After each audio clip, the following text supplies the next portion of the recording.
It's déjà vu. After spending tens of thousands of dollars to paint Gould and Victoria streets, Ryerson has to start over again. The shoddy work drew flack from students online and in the streets. To be honest, it's really pointless. Like, it's just sitting here. It's covered in snow half the time, or it chipped the first time we saw it out. So as far as it's pointless. It's just a waste of money, to be honest with you. You're spending so much money on something we don't actually need. Sure, it makes it look nice for maybe a month, and then it starts peeling, and then you have to paint it over again. It's just spending more money. It's a waste. Earlier this month, Ryerson's Vice President of Administration and Finance, Julia Hanigsberg, used her blog to apologize for what happened. I'm saying the blame is really ours to take, that we rushed the job. We didn't require the work to be done that would have made the execution effective. And so that's blame that I'm taking on. I'm not pushing that onto any contractor. Okay. The streets were first painted last summer to cover up damage from construction.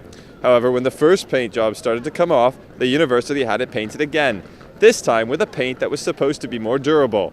But the second paint job didn't adhere properly to the first paint job, and now Ryerson is back at the drawing board.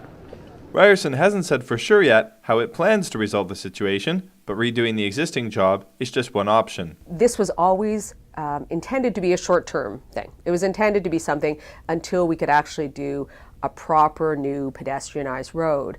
My dream, my vision for the future is that we have, beautiful new paving treatment that takes us from Yonge right through to Mutual Street.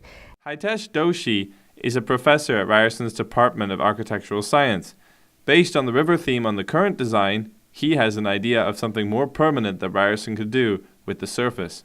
One of the simplest things I would do if you wanted to think about waters and giving back to the water system is to somehow design the pavement as a permeable pavement, where water, rather than flowing to the stormwater system, which is more modern, which is what replaced the rivers, you would actually create a permeable pavement where water would actually go to the earth and somehow represent giving back and somehow represent getting the historical context back.